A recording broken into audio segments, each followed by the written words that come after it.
अस्सलाम वालेकुम फ्रेंड्स, कैसे हैं आप सब। आई होप आप सब खैरियत से होंगे, मज़े में होंगे, नावल्स पढ़ रहे होंगे। तो आज मैं राहे मलाल की एपिसोड 2 आप लोगों के साथ शेयर करने लगी हूँ। बहुत ही अच्छा नावल है, इंटरेस्टिंग नावल है और आई होप आप लोगों को पसंद आएगा। इसकी पहली एपिसोड मैंने अपलोड कर दी है। राहे मलाल इस नावल का नाम है, ठीक है। और पढ़िएगा, बहुत इंटरेस्टिंग है, ठीक है। और चैनल को जरूर सब्सक्राइब करें, बेल आइकन के बटन को प्रेस करें, वीडियो को लाइक भी कीजिएगा। तो चलिए बढ़ते हैं नावल की तरफ। वो शॉपिंग करके घर अकेली वापस आई थी। फ़ायज़ा अपने घर चली गई थी। सुंबल सामने खड़ी उसका इंतजार कर रही थी। आप कहाँ गई थी? वो फ़ौरन उसकी तरफ लपकी। फ़ायज़ा के साथ शॉपिंग करने गई थी। तुम आ गई, मुझे वक्त का पता ही नहीं चला।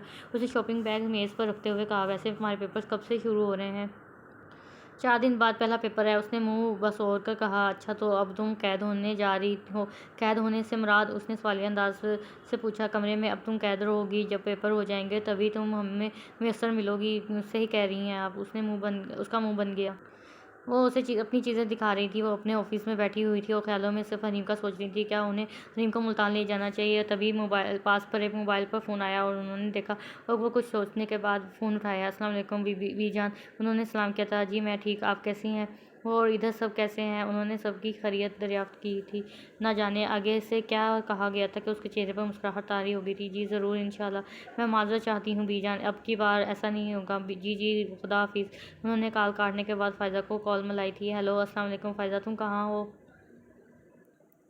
वालेकुम सलाम आंटी, मैं अब अपने घर आ चुकी हूँ। क्यों, क्या आपको कोई काम था? मैंने एक फ़ैसला किया है। क्या तुम मेरे ऑफिस आ सकती हो? जी ज़रूर। अगले आधे घंटे बाद फ़ायज़ा उनके ऑफिस में थी। वो उनके सामने कुर्सी पर बैठी उनके फ़ैसले पर गौर कर रही थी। आंटी, आपने बिल्कुल दुरुस्त फ़ैसला किया है। आपको हरीम को लेकर मुल्तान चले जाना चाहिए। अब तो वहाँ शादी होगी तो वो मसरूफ़ हो जाएगी, मगर एक मसला आ रहा है। क्या? उसने आंखें कसोड़ कर कहा। ये हम दोनों जानते हैं कि उनके गुज़रे 5 सालों में मैंने ऐसा कोई दिन नहीं गुजारा जिन रहीम एयरपोर्ट ना गई हो, आंधी आए या बारिश। वो लाजमी गई है, मगर अब उसे ऐसा क्या कहें कि वो मुल्तान जाने के लिए राज़ी हो जाए। उन्होंने फ़ायज़ा को देखकर कहा।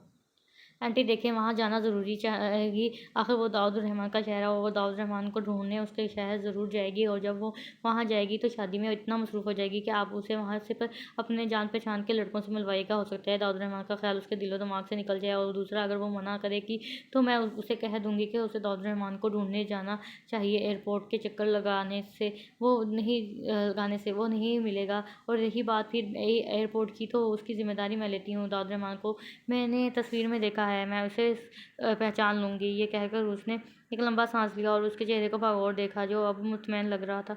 शुक्रिया बेटा, मेरी मुश्किल आसान करने के लिए। उन्होंने उसके हाथ पर अपना हाथ रखकर कहा। बदले में वो बस मुस्कुरा दी। जब वो घर दाखिल हुई तो रहीम और सुंबल वहीं पैर पर बैठी बातें करती हुई नजर आ रही थी कि उन्हें बिल्कुल भी उम्मीद नहीं थी कि रहीम घर पर मिलेगी। वो अक्सर इस वक्त एयरपोर्ट गई हुई होती थी, ना जाने आज क्यों नहीं गई। ये सोचकर अंदर दाखिल होते हुई और इन दोनों को सलाम किया। अस्सलाम वालेकुम। वालेकुम सलाम अम्मा, दोनों ने सलाम का जवाब दिया। वो आज तो रहीम भी घर पर है? हाँ, इसलिए कि मैं एयरपोर्ट से हो आई हूँ। आज मुल्तान से आने वाली फ़्लाइट का टाइम शाम का है। क्यों ना मामा, हम आप ही को एक को एयरपोर्ट पर ही जॉब दिलवा दें। वहीं रहेगी और आते जाते पर हर पर नज़र रखेगी। संभल ने उसका मजाक उड़ाया, जिस पर वो बस मुस्कुरा दी। संभल, तुम्हारे पेपर हैं, जाओ जाकर तैयारी करो। संभल उसकी बात सुनकर कमरे में चली गई। रहीम अब फेसबुक पर स्क्रॉल कर रही थी। वो रहीम को देखकर कमरे में फ्रेश होने चली गई। स्क्रॉल करते वक्त उसकी आंखें एक आईडी पर ठहर गई थी। इस आईडी पर दाऊद रहमान लिखा था और यही नहीं, उसकी आईडी पर दाऊद रहमान की तस्वीर लगी थी और वो उसे पहचान गई थी। भला ऐसे कैसे हो सकता है? अगला बंदा दाऊद हो और रहीम उसे ना पहचाने। उसने आईडी ओपन की तो उसकी आईडी खुल गई। उसने स्क्रॉल करना शुरू की। लास्ट पोस्ट उसकी इस दिन की थी जिस दिन वो रहीम से मिला था। उसके जाने के 2-3 घंटे बाद की वो पोस्ट थी और जिस पर इंग्लिश में लिखा था, found a true friend in the world, Rahim Khan. और एक तस्वीर भी थी एयरपोर्ट की। वो उसे इस सतर की को पढ़ती जा रही थी जो दाऊद रहमान ने पोस्ट पर लगाई थी। और इसका मतलब तो ये था कि दाऊद ने सच में रहीम को अपना दोस्त मान लिया था। उसे यकीन नहीं आ रहा था कि वो क्या करे। लास्ट पोस्ट थी ये उसने जल्दी से उसे फ्रेंड रिक्वेस्ट सेंड की थी। शायद 1-2 दिन तक एक्सेप्ट हो जाए, मगर वो इंतज़ार नहीं कर सकती थी। इसने फेसबुक पर मैसेज किया था, hey Dawood Rehman, I am your friend Rahim Khan, please reply me. उसे मैसेज रिक्वेस्ट करने के बाद उसने स्क्रॉल शुरू की। दाऊद की बहुत सी तस्वीरें आई थी। एक तस्वीर पर वो रुक गई। वो तस्वीर शायद उसकी बहन भाई की थी। उसके बहन भाई की थी। वो पोस्ट पर लिखा था, pic with sister and brother. तभी उसकी मामा वापस आई तो उसे इतना मसरूफ़ देखकर उसने पूछा, क्या हुआ रहीम? मामा ये देखें, मुझे दाऊद की फेसबुक प्रोफाइल मिली। उसने मोबाइल उनके सामने किया और दिखाया। उन्होंने अपनी बेसब्र बेटी को देखा और मोबाइल को। मामा ये देखें, जब हम दोनों मिले थे तब हमारी दोस्ती हुई थी। और उसके बाद मामा उसने ये पोस्ट भी की है, देखें ना मामा।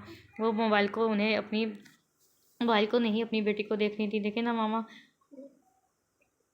उसके कहने पर उन्होंने मोबाइल को देखा तो उसकी नज़र उसके हाथ पर गई जो कपकपा रहे थे और मोबाइल पर स्क्रॉल करती उसकी उंगलियां भी कपका रही थी। उन्होंने मोबाइल को उसके हाथ से पकड़कर साइड पर रखा और उसके हाथों को पकड़ा और कहा, रिलैक्स रही, रिलैक्स नहीं, रिलैक्स मामा, आप देखें ना। उसने फिर कहा, मैं देख लूँगी मेरी जान, मगर तुम रिलैक्स रहो। उन्होंने ये कहने के बाद उसके हाथ को होठों के साथ लगाया था और फिर हाथों को थपथपा कर मोबाइल पकड़ा और वो पोस्ट देखी तो वो हैरान रह गई। उन्होंने फिर इस लड़के की तस्वीर को देखा, वो वाकई बहुत खूबसूरत था। फिर उन्होंने मुस्कुराकर रहीम को देखा, मैंने देख लिया है बेटा, उसकी मजबूरी होगी, मुझे पता है, वो इसलिए नहीं आ रहा होगा, कोई बात नहीं, तुम रिलैक्स करो। अच्छा मुझे उसकी पिक्चर दिखाओ। उन्होंने उसे मोबाइल पकड़ाते हुए कहा। अब वो स्क्रॉल करती उन्हें उसकी तस्वीरें दिखा रही थी, बल्कि वो खुद भी देख रही थी। वो अब भी मोबाइल को नहीं, उसे ही देख रही थी। उन्होंने उसे इस वक्त लगा था कि अगर दाऊद वाकई वापस ना आया तो वो अपनी बेटी को खो बैठेंगी। मामा देखें, इसमें कितना प्यारा लग रहा है ना। उन्होंने तस्वीर को देखा और कहा, वाकई बहुत खूबसूरत है, बिल्कुल मेरी बेटी रहीम की तरह। उन्होंने उसके बाल कानों के पीछे करते हुए कहा।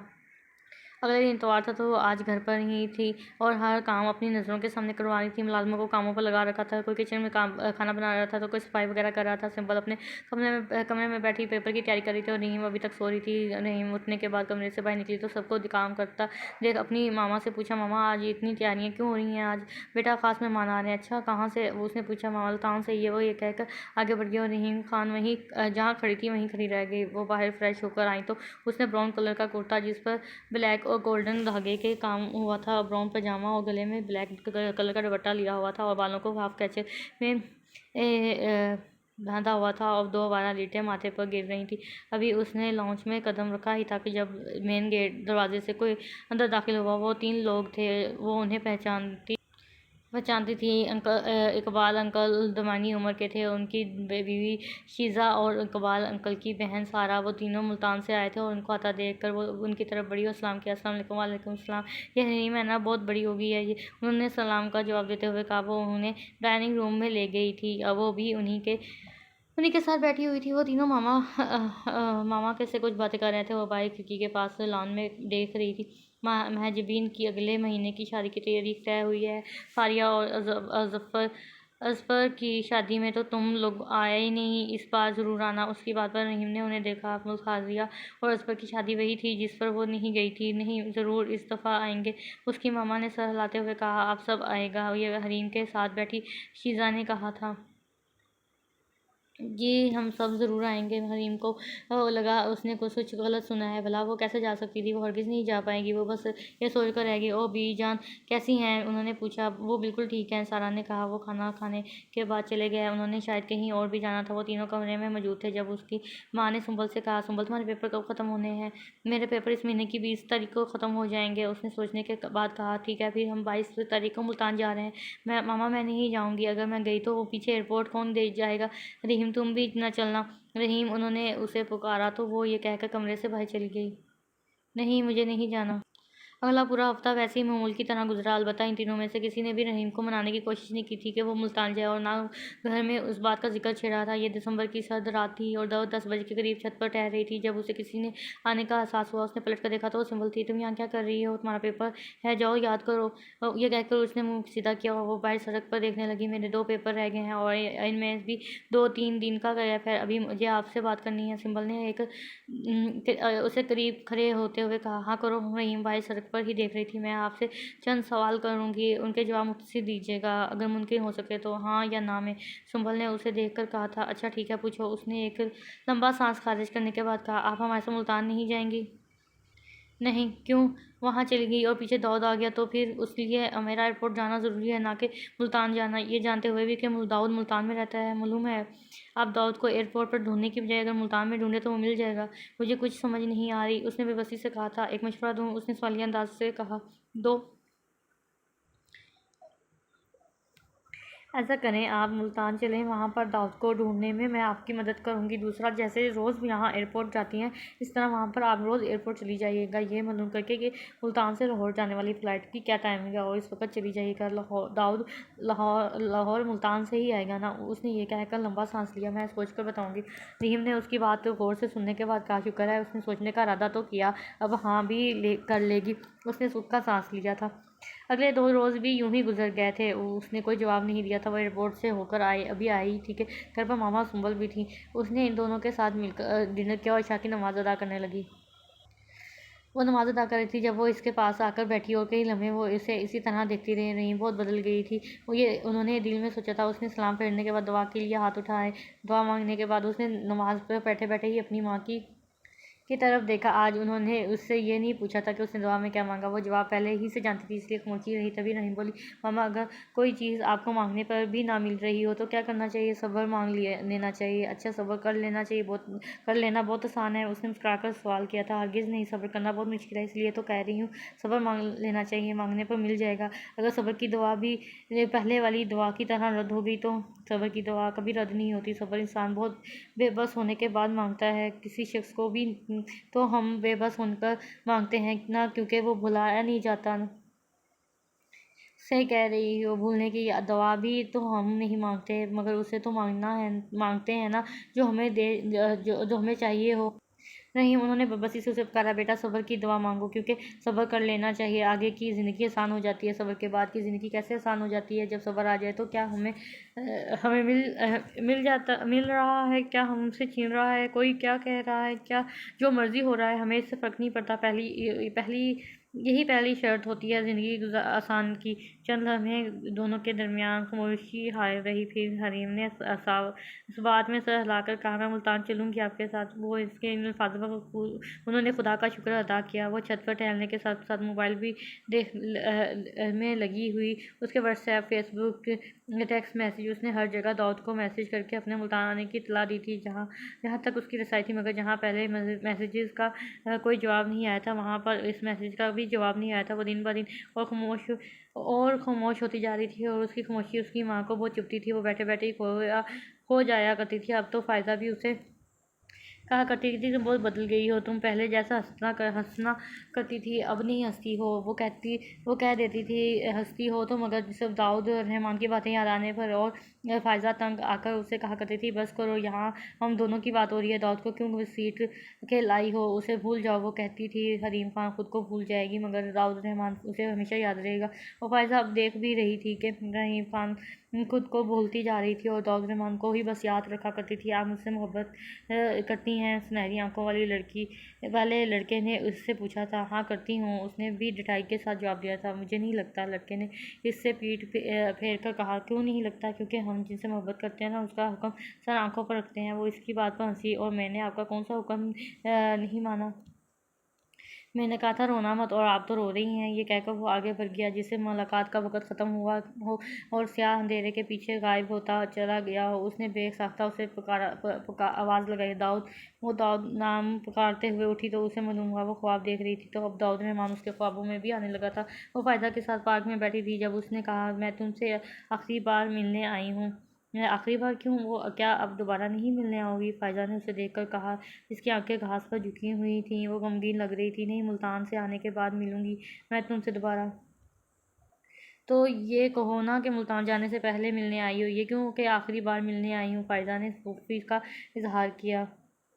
मेरा मतलब वही था। अच्छा, गमज़दा क्यों हो? फ़ायदा ने उसे पूछा। पता नहीं, उसने नफ़ी में सर हिलाकर कहा। परेशान मत हो, मुझे मालूम है जब अगली मुलाकात तुम्हारी होगी तब तुम मुझे दाऊद से भी मिलवाओगी इंशाल्लाह। उसके दिल ने बेसख्ता ही कहा था। वो सारी रात जागती रही थी, उसे नींद नहीं आ रही थी। उसने फजर के वक़्त पैकिंग की थी, और क्योंकि इशा के वक़्त उन्होंने एयरपोर्ट पर पहुँचना था, उसने सारा ज़रूरी सामान बैग में डाल दिया। उसके बाद जब वो बाहर आई तो रात का अंधेरा अब सुबह की रोशनी में तब्दील होने लगा था। उसने नाश्ता बनाया, और नाश्ता करने के बाद वो अपने कमरे में दोबारा चली गई। सिंबल के दिन में पैकिंग कर ली थी, और उसकी मामा ने रात को ही कर ली थी, क्योंकि उन्होंने आज ऑफिस जाना था।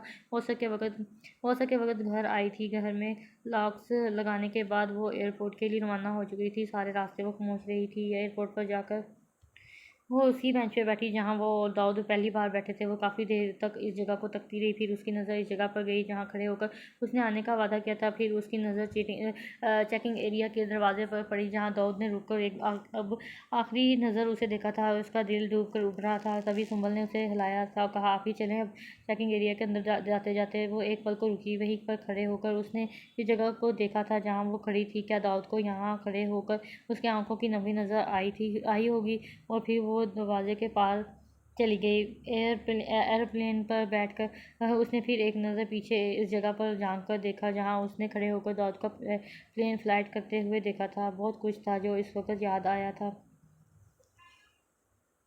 मुल्तान बेला आकर उसने दाऊद मेहमान के शहर मुल्तान में कदम रख ही लिया था। उन्हें एयरपोर्ट पर कामरान लेने आया था। वो जिसके घर जा रहे थे वो घर अस्मा पुप्पो की बेगम की पुप्पो का घर था और कामरान उनका पोता था। जब वो घर पहुंचे तो सुंबल और हरीम दोनों थक चुके थे। उनका इस्तकबाल सीमा बेगम ने किया था। बीजान की दूसरी बहू का नाम सीमा बेगम था और वो उन्हें ड्राइंग रूम में ले आई थी। भाभी, सब सो रहे हैं क्या? कोई नज़र नहीं आ रहा? उन्होंने इधर उधर नज़र डराते हुए कहा। हाँ, सब बच्चे सो रहे हैं, तुम इधर बैठो, मैं बीजान को बुलाकर लाती हूँ। वो उठते हुए बोली, रहने दे भाभी, अगर बीजान सो रहे हैं तो उन्हें वह भी उठाएं। नहीं, वो तुम्हारा इंतज़ार कर रही हैं, सोई नहीं है, मैं उन्हें बुला कर लाती हूँ। वो यह कहकर चली गई। तभी वहाँ बीजान की तीसरी बहू आई। सलाम करने के बाद वहीं बैठ गई। थोड़ी देर बाद बीजान भी वहाँ आ गई थी। अस्मा बेगम ने उन्हें सलाम किया और उठकर उनका हाथ पकड़कर उन्हें अपने पास बैठाया। उसके बाद उसकी तीसरी बहू हरीम और सुंबल को उनके कमरे में ले आई थी। कमरे में आकर जब सुंबल ने इधर गिर्द का जायजा लिया तो रहीम से कहा कि कमरा ज़्यादा छोटा नहीं, इतना छोटा नहीं है जितना तुम्हें लग रहा है। अरे नहीं यार, छोटा है ये। सुंबल ने अब वहाँ पर एक बेड को देख कर कहा था। दरअसल यहाँ उस कमरे में तुम्हें मेरे साथ रहना पड़ा है ना, इसीलिए सुंबल तुम कह रही हो ये छोटा कमरा है। नहीं तो अच्छा भला कमरा है, रहीम ने बेड पर बैठकर कहा था। एक हफ्ता गुजर चुका था उन्हें यहाँ आए हुए। सब उनके साथ बिल्कुल ठीक तरीके से हो रहे थे। अलबत्ता रहीम की अब निशा से भी दोस्ती हो गई थी। अगले हफ्ते शादी थी, उसी लिए आज वो निशा के साथ चंद शॉपिंग करने माल आई थी। उसने सबस पर इंटेड सूट पहना हुआ था, बालों को कंधे पर खुला छोड़ा हुआ था और उसके बरकस निशा ने पर्पल कलर का सूट पहना हुआ था। सर पर दुपट्टा जमा था और कंधे पर शाल ली हुई थी। वो खरीदने के लिए चीज़ें देख रही थी। जब निशा ने कहा, तुम चीज़ें खरीदो, मैं बस अभी आई यही रहना। वो उसे उंगली से पिया करते चली गई। वो चीज़ें देखती रही। उसने चंद चीज़ें खरीदनी थी। निशा न जाने कहाँ चली गई थी। उसने इधर उधर नज़रें घुमाई। वो उसे साइड पर खड़ी किसी से बात करती हुई नजर आई। उसने अपने कदम निशा की तरफ बढ़ा दिया। उसके पास पहुँच उसने देखा वो किसी लड़के से बात कर रही थी। हरीम को ऐसा लगा जैसे उसने कहीं इस लड़के को देखा है। फिर जहन से झटक दिया। निशा। रहीम ने उसे पुकारा। क्या हुआ? निशा ने पीछे मुड़कर उसे देखा। मैंने यहाँ से जो लेना था वो ले लिया है। इस लड़के ने हरीम को देखा तो निशा को सवालिया नज़रों से देखा। यह हरीम है, मेरी फूफो की बेटी। इस लड़के ने रहीम के नाम पर उसे हैरतज़दा नज़रों से देखा। ये सोहेब है, मेरी मामा की कज़न का बेटा। निशा ने तारीफ करवाया तो रहीम ने सर इस बात में हिलाया। अब चले निशा? नहीं हरीम, मुझे अभी कुछ लेना है। वो तीनों थोड़ी देर बाद ज्वेलरी की शॉप में दाखिल हुए। निशा ने गए साथ ज्वेलरी वगैरह देख रही थी जब उसकी नज़र इस लॉकेट पर पड़ी जो वाइट गोल्डन का था। उस पर स्टाइल अंदाज से अंग्रेज़ी में दाऊद लिखा हुआ था। उसकी नज़रें इसी पर जम गई थी। उसे इस नाम से बहुत कुछ याद आया था। ये देखो हरीम, ये ब्रेसलेट कितना प्यारा लग रहा है। निशा ने एक ब्रेसलेट हाथ में पकड़ कर कहा, मगर वो इसकी बात नहीं सुन रही थी। वो इस लॉकेट को देख रही थी। जब हरीम की तरफ से कोई जवाब नहीं मिला तो निशा ने उसे देखा और पुकारा, हरीम। हरीम ने चौंकों से देखा। क्या हुआ? मैं कह रही हूँ ये ब्रेसलेट कितना प्यारा लग रहा है ना।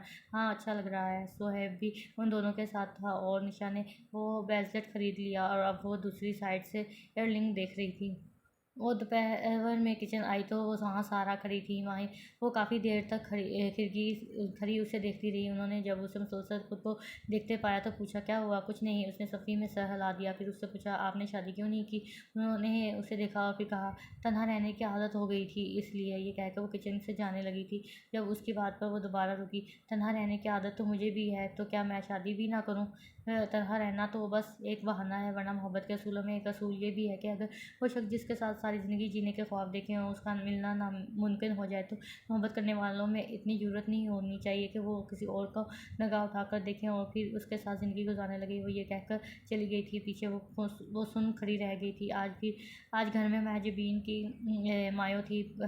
घर सारा सजा हुआ था। वो सब तैयार होने में मसरूफ़ थे। महजबीन को पीले फूलों की लड़ियों से सजे हुए झूले पर बिठाया गया था, उससे थोड़े फासले पर नीचे लड़कियां बैठी ढोलकी बजा रही थीं। वो कमरे में तैयार हो रही थी। उसने पीले रंग की कमीज शलवार पहनी थी, बालों की चुटिया बांधी हुई थी आगे को, बालों में से 2-3 लिटें निकाल कर माथे पर झूल रही थी, कानों में छोटे इयररिंग्स पहने हुए थे। वो गले में लाकर डालने लगी थी जब सुंबल ने उसे रोका। वो खुद भी पीले रंग के जोड़े में मलबूस थी। आप ये क्या कर रही हैं? क्या हुआ है? लॉकेट पहन रही हूँ। आप इस पर दाऊद लिखा हुआ है, किसी ने देख लिया तो क्या बोलेगा? कोई मुझे क्यों कुछ बोलेगा? मेरी मर्जी है, मैं जिस मर्जी का नाम का लॉकेट पहनूँ, मुझे को लोगों की परवाह नहीं। आप ही प्लीज़। सुंबल ने उसे मनाने की कोशिश की। चुप रहो सुंबल, मुझे पहनने दो ये, अब तुम जाओ। उसने गले में लॉकेट पहनते हुए कहा। सुंबल बेचारी उसे देखकर रह गई। मायों का इंतजाम ऊपर छत पर किया गया था। सुंबल पहले ही जा चुकी थी, अब वो ऊपर जा रही थी। अभी उसने पहली सीढ़ी पर कदम रखा था जब उसे किसी ने पुकारा, रहीम। उसने पलट कर देखा तो वो फारिया थी। फारिया उससे 2 साल बड़ी थी। उसने ग्रीन कलर का जोड़ा पहना हुआ था, बालों को पीछे कमर पर खुला छोड़ रखा था, हाथों में गजरे पहने हुए थे। वो बहुत खूबसूरत लग रही थी। जी, ये ऊपर जा रहा, ले जा। वो बोलते बोलते एकदम रुक गई। रहीम को कुछ समझ नहीं आ रहा था। फिर उसने उसकी नज़रों के ताक़ा में देखा तो वो उसकी गर्दन में पहले लॉकेट को देख रही थी। वो उन्हें कुछ ही कहती जब उन्होंने हाथ बढ़ाकर इस लॉकेट पर रखे नाम को अपने हाथ से पकड़ा। रहीम कभी उन्हें देखती तो कभी रॉकेट को, तो फिर रहीम ने उसकी हल्की मध्यम आवाज़ सुनी, ये कौन है? उसकी नज़रें अभी तक लॉकेट पर थी, लिखे नाम पर थी। रहीम ने उसका हाथ पीछे किया और जवाब दिए बिना ऊपर चढ़ गई। पीछे फारिया वहीं साकत खड़ी रह गई। वो ऊपर छत पर पहुंची तो वहाँ पर इतने मेहमान को देखकर सोच में पड़ गई। अब वो सुंबल को कैसे ढूंढे इतने ज़्यादा लोगों में? फिर वो अपने कहे अल्फाज पर ठहर गई। इस वक्त अगर फायजा होती तो कहती, तुम दाऊद रहमान को इतने लोगों में ढूंढ सकती हो जिससे तुम बस एक बार मिली हो, जिसके साथ रहती हो, उस बहन को तुम नहीं ढूंढ सकती हो? वो इस याद पर बस मुस्कुरा कर रह गई। फिर वो महाजिबीन की तरफ बढ़ने लगी थी जब उसे निशा नजर आई। वो निशा की तरफ चली गई। निशा ने उसे अपनी तरफ आता देखा तो अपने साथ खड़ी लड़की से उसका तारुफ करवाया। रहीम, ये मुनज़्ज़ा है, सुहेब जिससे तुम इस दिन मिली थी ना, उसकी बहन। वो मुनज़्ज़ा भी उसने मुनज़्ज़ा को देखा। ये नहीं, मैं मेरी फूफो की बेटी। रहीम ने कुछ दिल से मुनज़्ज़ा की तरफ हाथ बढ़ाया था। मुनज़्ज़ा ने भी खुशी खुशी सामान लिया था। मुझे आपसे मिलकर बहुत खुशी हुई, मुनज़्ज़ा ने मुस्कुराकर कहा था। बदले में रहीम भी मुस्कुराई। फिर वो महाजिबीन की तरफ बढ़ गई। महाजिबीन के पास सारा और सुंबल थी। जब वो वहाँ आई तो महाजबीन उसे देखकर मुस्कुराई और कहा, मुझे तो लगा था रहीम तुम कल तक ही तैयार होगी। रहीम उसकी बात पर हंसती थी। सुंबल की नज़र जब उसके गले में लटके लॉकेट पर पड़ी तो वो नाव में सर हिलाकर रह गई। उसे लगा था कि शायद वो ना पहन आए, मगर वो रहीम खान थी। दाऊद रहमान के मामले में किसी से डर नहीं लगता था उससे। सुंबल इधर उधर से अस्मा बेगम को ढूंढ रही थी और वो उससे एक तरफ किसी से बात करती हुई नज़र आ गई। वो उसकी तरफ बढ़ गई। मामा, उन्हें पुकारा तो वो एक्सक्यूज़ करती उसकी तरफ बढ़ आई। हाँ बोलो मामा। हरीम आपी दाऊद नाम का लॉकेट गले में पहना आई है, उसने बेचैनी से बताया था।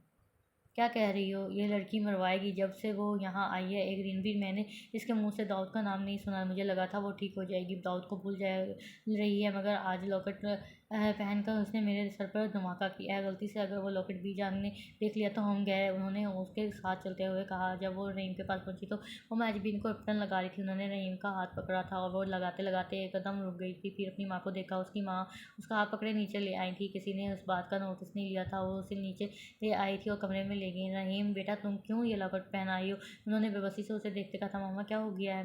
मैं किसी से नहीं डरती। हरीम, अगर भी जाने तुम्हारे गले में ये लॉकेट देख लिया तो कितनी बातें सुनाएंगी वो।